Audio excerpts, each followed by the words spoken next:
Reading with your kids. Hey, so great to see you. Come on in.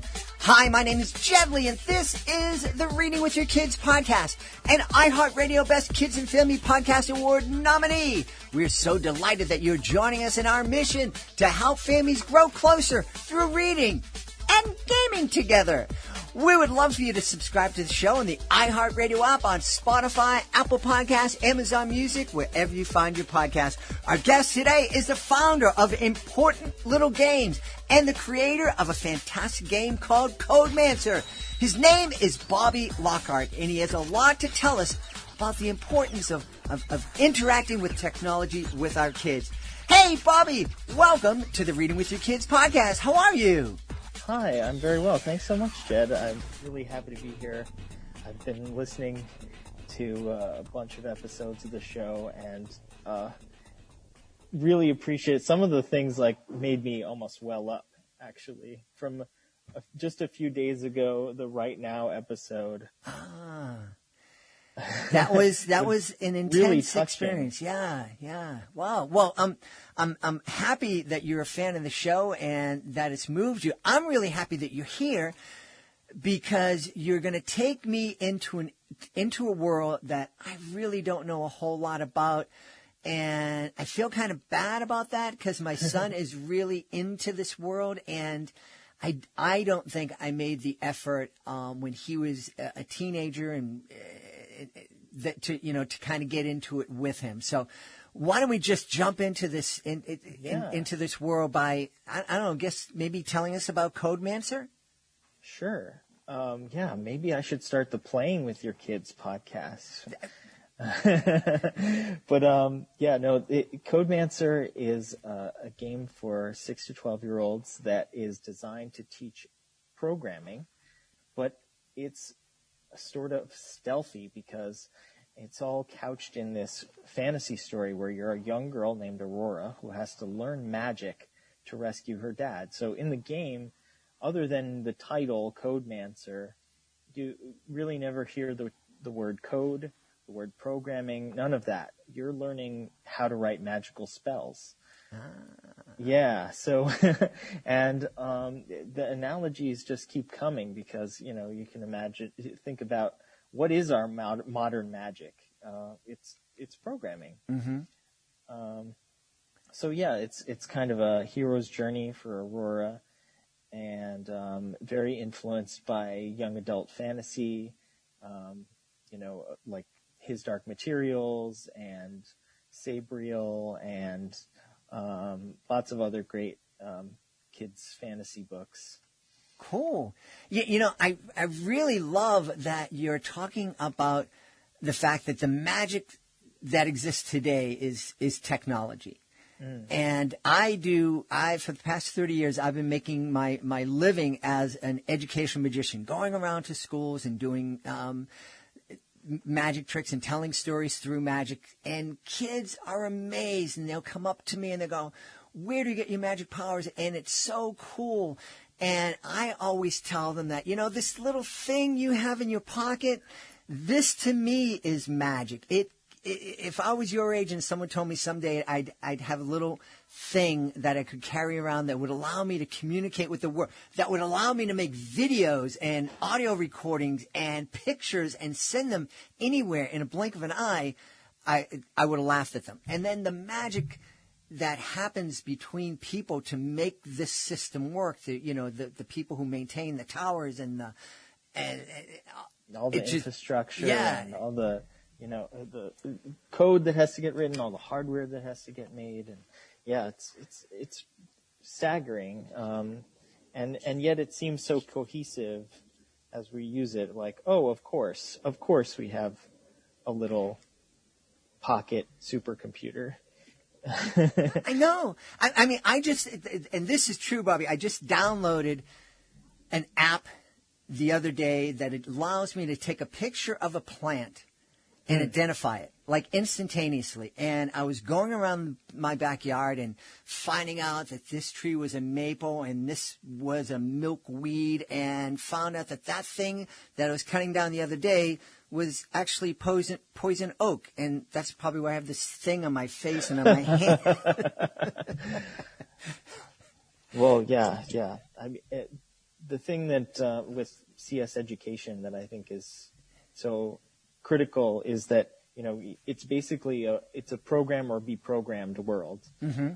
We are so influenced by these things. Of course, we impose our influence on them, but we're using them for our own purposes, the technology around us, but it's also influencing us. And if you can't fully sort of bend it to your will in the way that creators of technology can, then to a certain extent you're at the whims of these previous creators.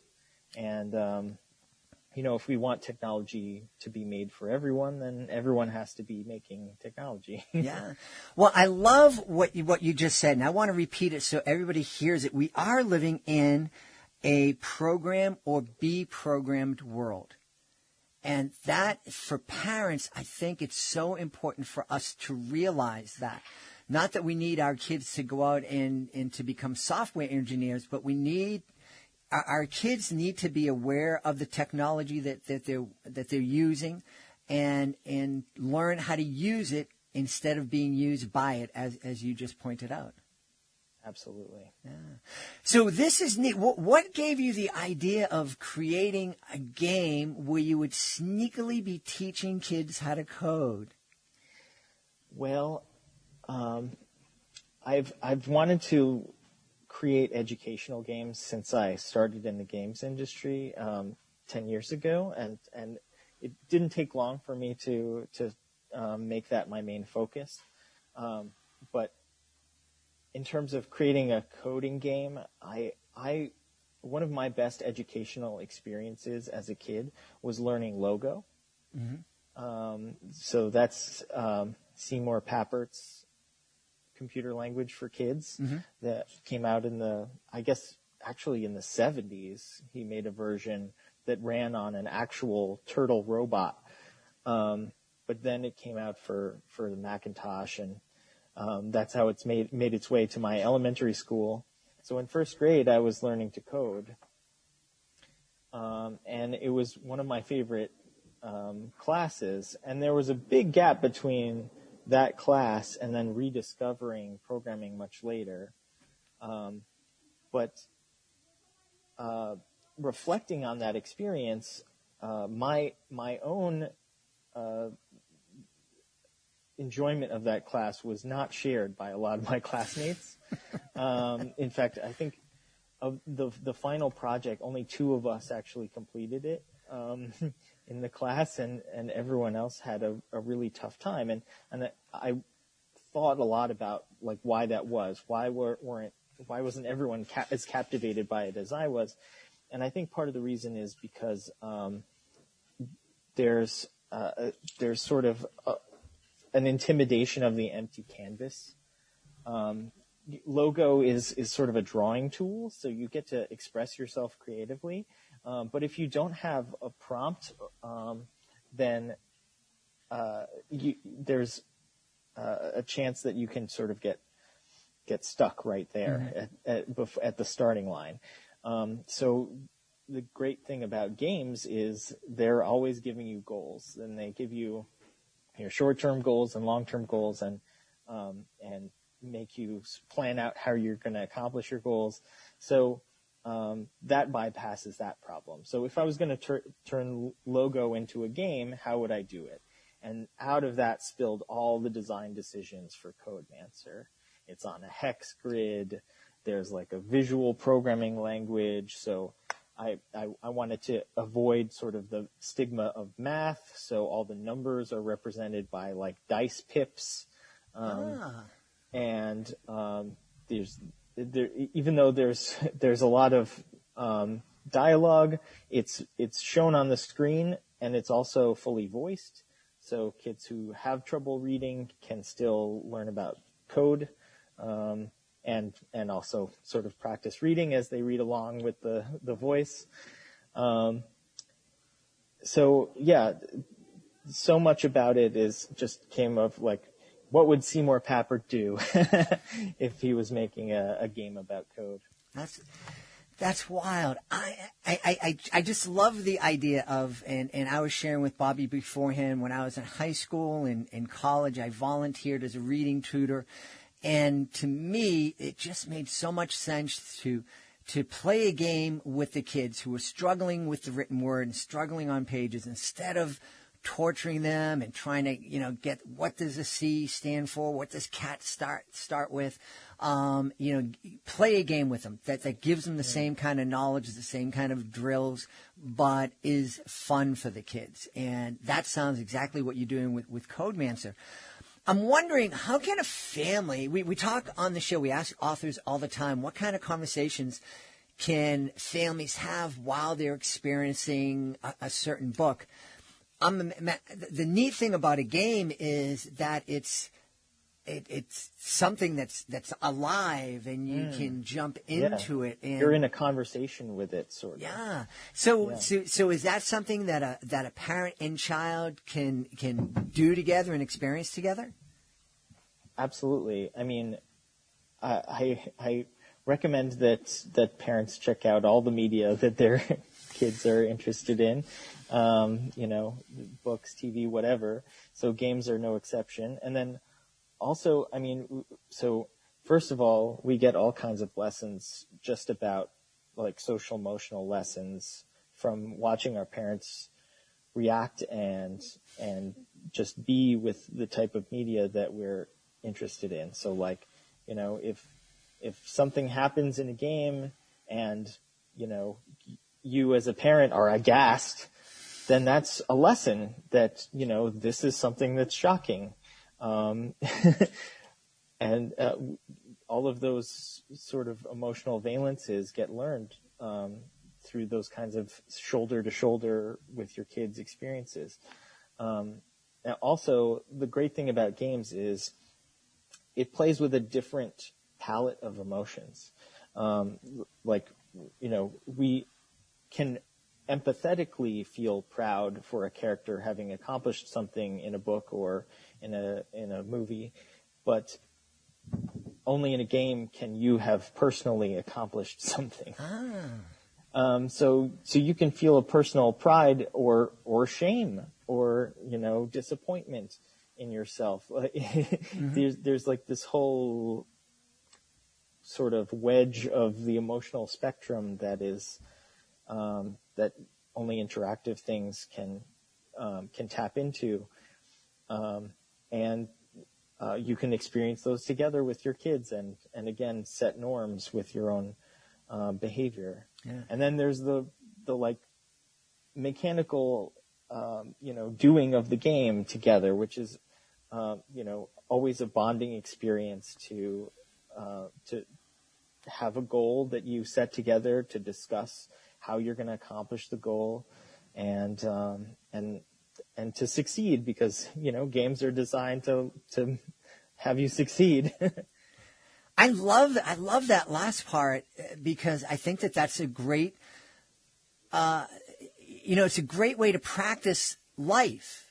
We're all going to be tackling challenges. Hopefully, as families, we're going to be tackling challenges together. And if we're learning on a game like CodeMancer to sit down and plan out a strategy and work cooperatively and trust each other, as a parent, show your kid that you trust them to take care of the tasks that they said that they take care of, and they learn that in the game, and you gain confidence in each other, then hopefully that would just transfer into the real world when you figure out what high school to go to, what college to go to, how you're going to pay for it, all that kind of stuff.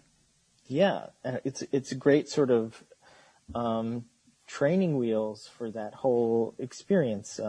If you set out to like build a birdhouse with your kid, which is a great thing to do, but there's a chance that it just won't work out. You'll break some piece, or you won't be able to build that birdhouse, and that's a challenging emotional situation for a young child. And it's something that, everyone's going to have to deal with. So it's good to learn about. But, on the way there, playing a game is like a version of that where you know that there's a win waiting for you at the end. Yeah.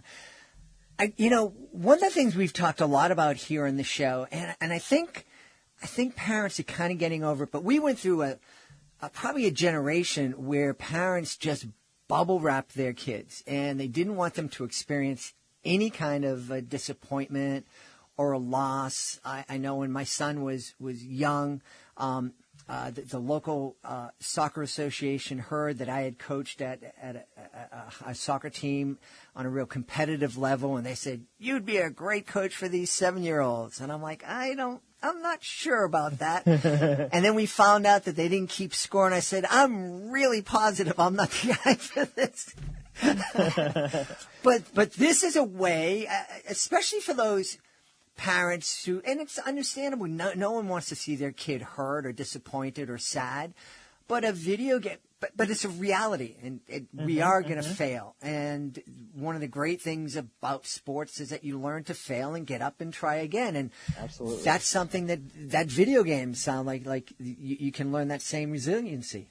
Exactly. Yeah. There's no learning but through failure in video games. It's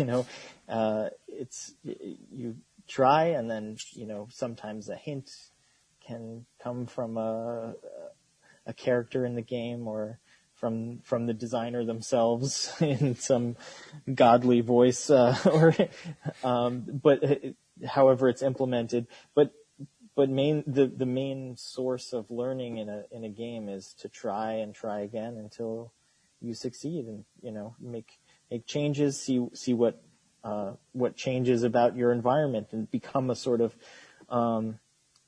become a scientist that is investigating the world of the game. What are the causes and effects that lead you to your goal? Yeah, and that's a great skill for kids to learn. You mentioned that kids sometimes they learn by failure, sometimes they learn by getting a hint. As a game creator, do you just program in, okay, if this kid makes the same mistake 10 times in a row, then the God of the universe is going to come down and go, try something different? It can be that simple, sure. I like to try and start very subtle. So like in CodeMancer, you'll see sometimes like a particular symbol will just have a glint on it. It'll be just, that's like interestingly shiny. Maybe I should try touching that. And that'll lead you towards the solution. But yeah, it gets less and less subtle because we do want everyone to succeed. We do want everyone to experience the full story.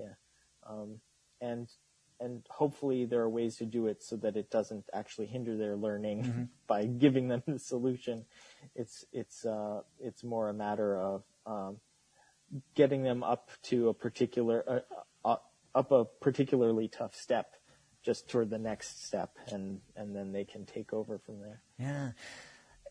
One of the things that you mentioned earlier on, and I didn't kind of put a line under it, but and it's so important. This idea that we should be aware of all of the media that our kids are consuming. And people don't realize our kids are exposed to thousands of media messages every single day. Every one of those messages was created by somebody to get your kids to do something, to buy something, to believe in a certain thing.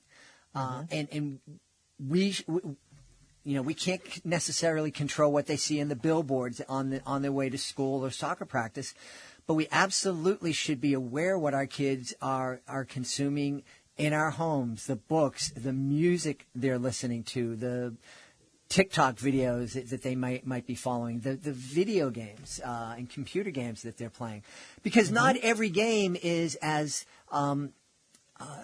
I don't know if loving is the word, but loving and caring as CodeMancer sounds. You created this game with a really sweet, wholesome intention to help kids learn. There are other games. That's true. I like to say that every game is an educational game, but it just depends on what they're teaching. Sometimes it's something that maybe only has relevance within the game, but is a benign message otherwise. Sometimes it's something that you don't want your kid to learn. And hopefully games like CodeMancer and others are more in the third category of things that are relevant to the world outside the game, but also are beneficial.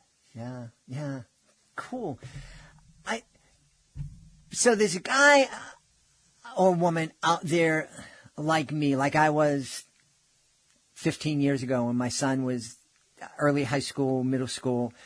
And it's just, oh man, I'm just not into this, and it just seems so repetitive. And I'm into sports, I'm into movement. And what do you say to that parent to get them to give it a shot, to sit down in front of the computer screen with their kid to share this experience? Well, one thing is you don't have to necessarily sit down. There are lots of digital mediated games that are active. I like to play Ring Fit Adventure, for example, which is a Nintendo game that is basically a fitness game. And I don't know, there's lots of others.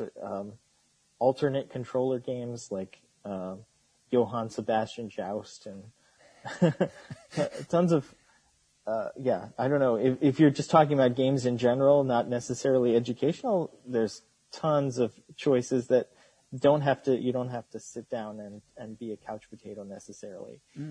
That said, it is, it is a medium where screens are pretty dominant. So sure. Find games that appeal to you, I would say. There are lots of, actually just a few days ago, there was a sort of media junket, for lack of a better word, called Wholesome Games Direct. And basically it showcased a bunch of video games that are quote unquote wholesome. So they're good for the whole family. And, I don't know, I find a lot of educational games to be not so interesting outside of their target audience. So like if you go on pbskids.org, those are great games, and they're educational and they're well designed, but to experience them with your kid is going to be a pretty boring experience for you.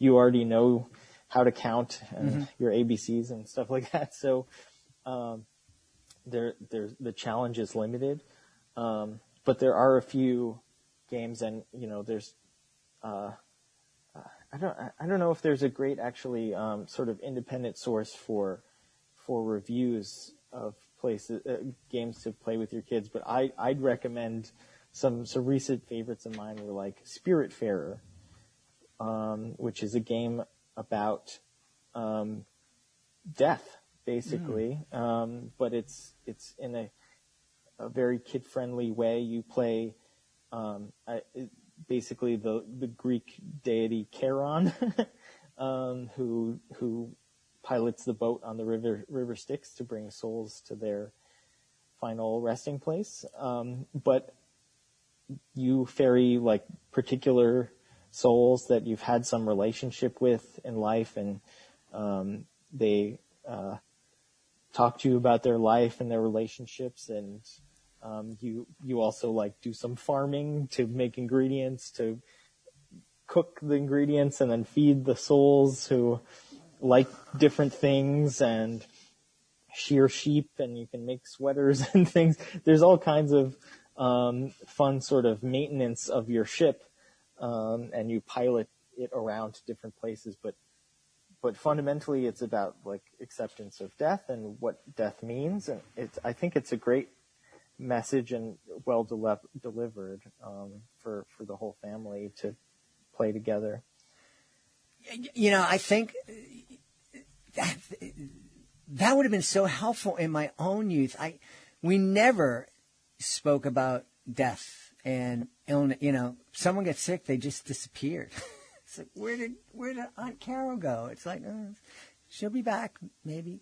And, you know, and there are a lot of very difficult subjects for families to talk about. And we've talked a lot here in the show about books and how books can open up conversations that are difficult to have. And I'm imagining that with a lot of kids, a game is going to be that same key that can unlock their